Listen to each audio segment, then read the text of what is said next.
Hey guys, I'm back and we're going to be talking about a new topic this week. This week, we're talking about debt, and specifically how to pay that debt down. Now, paying down debt is important because as long as you carry debt and you're paying into that interest, you're losing money. And long term, it's definitely not a good thing, and it's also going to hurt your credit score. So, what can we do? Well, we can pay that debt down. But it's not always easy for people, especially if you're carrying a large amount of debt. So there are two methods that people recommend to pay down your debt. One is the Snowball method, and the other is the Avalanche method. Now, we're going to be talking about both of these in more detail, but both of them are amazing, and they help people make progress on their debt. Now, stay tuned and see which one works better for you. Now, the Snowball method was made especially popular by Dave Ramsey. Now, what is it? The debt Snowball method is all about paying down your smallest loan first. Now, why would you do that? Well, the idea behind the debt Snowball method is to start paying off those small loans so you feel like you're achieving something. And then, as you pay off that loan, that money that you were taking to pay into the first small loan, you roll over into the next loan. And you keep paying them off. And you start paying them off incrementally faster as you start paying larger amounts in. Summarized, the debt snowball, you pay off the small debts first, working toward the large debts, and you feel good about the progress you're making as you knock off these small debts first. So what is the Avalanche method? The Avalanche method is similar, but different. It's all about paying off the debt with the highest interest rate first. Now, why would you want to do that? Well, because you're saving money.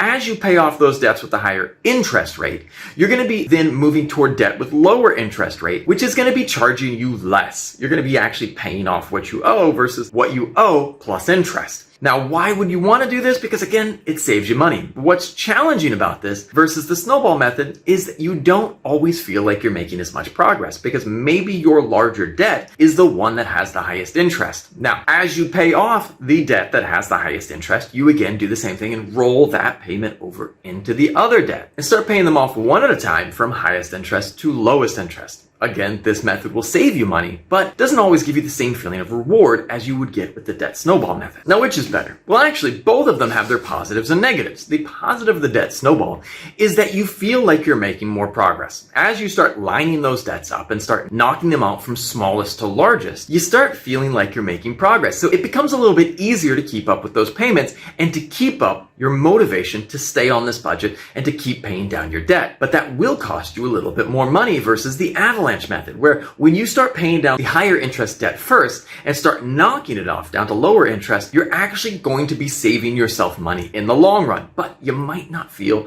like you have the same amount of progress. This might be harder for some people to stick with. Now, it doesn't matter which one you choose. Now, both of them are great, and both of them will get you to your goal if you stick with them. Now, how do you do them? First of all, you need to start off by making a list. For both methods, you have to list out all of your debt. Don't forget anything. Put it all on there. Once you get all of that debt listed, you go to step 2. What is step 2? You got to organize your debt. Again, in the debt snowball method, you are organizing it from the smallest debt to the largest debt, paying down your smallest first and moving consecutively toward your largest debt. Versus the Avalanche method, you are paying down your highest interest rate first, moving down toward your lowest interest rate. Next, you start budgeting, and you got to budget beyond your minimum. You can't just be making the minimum payment. You got to do more than that. So you have to figure out what you can pay in every month and what is going to be something that you can sustain over the long term. Last of all, roll over all of that extra money into your next payment. So as you pay something off, don't stop paying that amount of money. That amount of money is simply now going to go into your next debt so that you can consecutively start paying faster and faster as this debt starts getting knocked out. Things to consider. Build an emergency fund. This isn't always easy, and paying down your debt takes time and consistency. We all hit roadblocks. Sometimes we have a medical bill, or maybe our car needs to get something fixed. Well, you should save up a certain amount of money as an emergency fund so that while you're going through this process,